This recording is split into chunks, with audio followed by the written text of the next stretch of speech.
Hey guys, what up? Welcome back to my YouTube channel, and today's video I would like to talk about Vegas Pro 19 newest update, which is the update number 5. And right now we're on the build number 643. It is the patch version of the update 5, which I think released quite recently. Alright, so they make several new features they add into this program. That's quite a few, and then they also make tons of bug fixes. Now I'll not cover every single one of it, but I will cover the new features that I feel worth mentioning in this video. Alright, so the first of all is the Bezier curve animations. So you can see this Vegas Pro icon here. I animated using picture-in-picture. So Bezier curve animations are a new thing in Vegas, and it is similar to the graph editing that you would see on After Effects or Vegas effects. Okay, so if I open the effects, video event effects, you could see Vegas picture-in-picture, and all I did is I just animate the scale in X. Both are in fixed shape, so X and Y will move together. And when you click the keyframe here, you can see the keyframe timeline at the bottom. But for the Bezier curve animation editing, which is the graph editing, you must switch it to the curve mode, which is right over here. Okay, so right now the keyframe timeline here called the lanes. To go to the Bezier curve editing, just click on curve and you would see the curve right over here. Okay, so it is quite similar as you would do on other application like After Effects, for example. All right, now it's still far from perfect, because in my opinion, sometimes when you're trying to move the tangents here, you don't actually click on the tangents, they're actually moving the playhead. So you have to be very, very precise when clicking the tangents. So I really hope that Vegas team could make the tangents much more bigger, or make sure that the clicking doesn't really affecting within this area, like I don't know, maybe like 20 pixels around the area. The clicking only means clicking the tangents. That's something that could be fixed. Okay, and let's just demonstrate on this video clip here. So let's just add Bezier mask. So let's just say I want to make these this circle go big. Maybe increase the width like this. So I'll just press animate to add a keyframe timeline here. Let's add a keyframe. Let's move it forward, make the width bigger, maybe shorten this a bit. So if you try to play, you can see the animation is linear and very stiff, and you can add a smoothness on it by making sort of a graph shapes onto the keyframe here. So let's select both of these keyframe points. You can right click on it and you have options to choose lock tangents or split tangents. So let's go for split tangents, means it will split both sides. So right now you don't see the both side because we have another keyframe right here. So let's add another one. So now it have split tangents right over here. Okay, so let's pull this in a bit more. Let's make a really sharp S curve so that the animation would look much more smoother. See, amazing. Now I really wish the Vegas team could add sort of a combination with key modifier. So let's say if I hold shift while holding shift, and if I move the tangents let's say to this direction, which is in X axis, it will just hold and only move to X, and it will never go up and down, which is the Y axis. Or if I would go up and down in the Y axis, I could hold shift and it will just lock in that positions. So it will be much more precise when it comes to editing. And yeah, that's the only thing that I hope that the developers could implement. You might be wondering, why don't they implement onto the pan and crop? Pan and crop is something that you use a lot to transform the video. You have to keep in mind that Vegas is the only NLE, if you pay attention, has only one keyframe position. That means scale in X, Y, X and Y position scales are all bind together, including rotations, into one keyframes. And if you compare that with Final Cut, Premiere Pro, Davinci, all of them are separate into its own individual properties. So you are supposedly to have like 6 keyframes for a normal transformation. Vegas make it easier for you, just one singular keyframe. So it makes sense why it's kind of hard to implement the Bezier curve or the graph editing onto one singular keyframe, because you're not sure which properties you should animate, from A to B. So maybe Vegas team could, engineer and add the similar Bezier curve editing onto the pen and crops. But yeah, for now I think it's more than enough for me. All right, so the next one is the color grading panel. Okay, so let's go to this video clip here and get rid of the Bezier masking. So color grading panel in Vegas Pro 19 have significantly improved a lot. So now you have the abilities to grade in 4 levels, which is on the event effects, which is onto the video itself. You can now grade it on media effects, which is baked into the video itself. You can also grade it on track level, which is whatever video sits on that track will receive the same adjustment.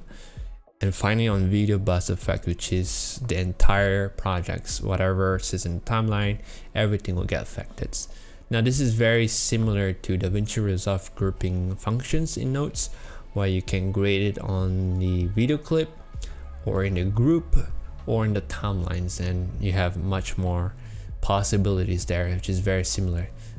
Alright, but you still can't have multiple instances of grading panel. You can see right now color grading is right after the pen and crop. I wish you could add more, and then from the panel you could go back and forth between the panels, so you can do your correction first, then add a new grading chain or nodes you say in Davinci, and then do your correction over there. But for now this is really amazing. So let's just quickly color correct this image here. Let's do a quick S curve. And also, if you pay attention, you have this label here called utilities. Back then it was different, I forgot what it called. And you also have this new contrast slider, which is amazing. You could just quickly add contrast with just a slide. All right, so let's add saturation. Okay, and let's do a bit of correction, maybe a bit to the color side. Right then, so let's also correct this image real quick. Add a bit of S curve here. With the utilities, add saturation, color wheel, and then offset to a blue.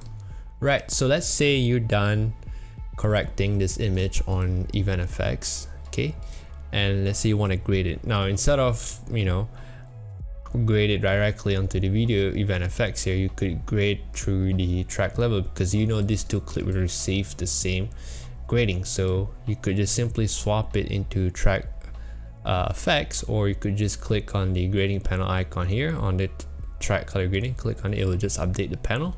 Okay, and you can see now on the top left hand side here it would say track effects, so you are now in the track mode. Okay, and if let's say I add a bit of a warm from the gain, let's go to the RL color wheel and add a bit of blue, both of these clips will receive the same adjustment.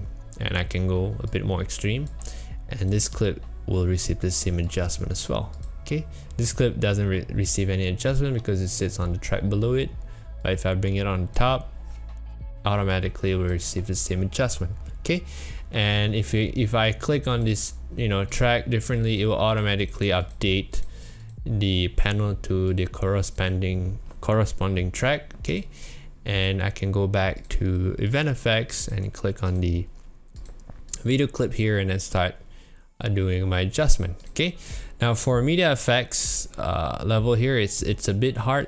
The moment you switch it, it actually doesn't really select the clip that you're actually trying to grade, because you have to click it through project media. So let's say this clip here, as you can see, we are in the media effect, which is onto the original source file, but the clip that is actually currently active is clip 20, which is right over here, this clip here, not this clip, even though I already clicked clip number 17, but it's still on 20 because it is not the appropriate clip from the project media. So you have to right click this clip here and then select in project media, so that it will actually select the actual clip here, so that now you can do your, let's say, correction on media level. Okay, add a saturation, Okay, maybe the image is a bit too warm. Let's offset it a bit, and then you can switch back to the event effect, which is now you are grading on top of the video. So now you could add a bit of warm or whatever, any creative process that you would normally do here in Vegas Pro, which is really awesome. I really like these new features. All right, so the next one is motion blur. So if you go to video effects and search for a plugin called motion blur, you could just simply drag and drop it into the clip and it will automatically add a motion blur. So let's try it on the Vegas Pro icon here. Let's play it from the beginning. You can see a bit of motion blur, so you can add it a bit more. Let's increase the blur amount. And the moment you increase the blur, it will consume more computing power. So let's make a dynamic RAM preview. You can see the blur there on the preview, which is amazing that Vegas Pro now have a motion blur plugins. Now it's still far from perfect if you ask me, because sometimes it will jack here and there, but if you just have a quick look on it, it worked pretty well. Now it will be differ from clips to clips, so some clip work very well, some clip don't. So I think there's still a lot of room for improvement for the motion blur plugin in Vegas Pro, but this is really amazing that they also added into the update number 5. Now before update 5 was released, obviously there will be an update number 4. I never make a video about it, but basically in update 4 they released this function called speech to text, which is still in beta mode here, even though it's now in update 5. Speech to text is an AI based tools, and it is exclusive for Vegas Hub user. So if you subscribe to Vegas Pro like me, for example, here, welcome to Vegas Hub, and then it says my name.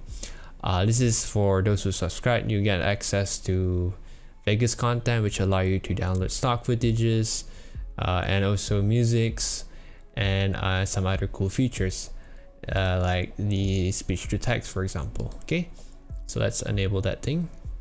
So make sure you have your voiceover, highlighted on the in the timeline. Okay, and you just simply select on it, and you can leave it to auto detect and press analyze, and the speech to text will try to analyze the audio. Now it's still far from perfect. As you can see, it picked the wrong language, so it's the best for you to pick the language that it was recorded. So in this case, it was done in Malay. All right, Malay, Malaysia. Okay, that's the language of the voiceover. Let's press analyze again. Initiative, but yeah, it nails very well. Amazing. So this is all of the generated text. Okay, and you can go through one by one and see it eyeballs. You can click every single words here, and you can even fix it if there's an error, but at this point it nails 100%, no error. And from there you can have double lines or single line, which is the text here. So if you press double, it will have a double text like so, so it will have 1 and 2 lines, or you can have single, which is have 1 single line of text. So let's just go for double. Okay, now presets that you see here, now you have the new preset called subtitles. They are actually coming from the media generator of titles and text. So if I go titles and text, it's basically the preset over here. Okay, see all the title 1, 2, 3, 4, it's basically the same thing. So let's just pick the subtitle. I wish there is an overlay over here so you can have a real-time preview, but unfortunately they can't make it for now. Still on the beta stage, so I hope to see like overlay preview, okay, in the future. That will be amazing, so you don't have to like sort of guess. And then from there you could generate the audio file, the subtitles. As you can see, here's the subtitles that has been generated, and you can also export an SRT file, which is amazing. So this is some cool features that they added in Vegas Pro 19 if you're unaware. So yeah, that's some of the cool stuff. This was done in update 4. Now update 5 they have more stuff, And if you want to know more about the update 5, the other things that I never mentioned in this video, you could click the link down below, which will direct you to the forum page. And yeah, so we are already at the end of the video. I hope you guys liked this video. If you have any question related, you can leave it down in the comment section and I will try my best to reply. Until next time, bye bye.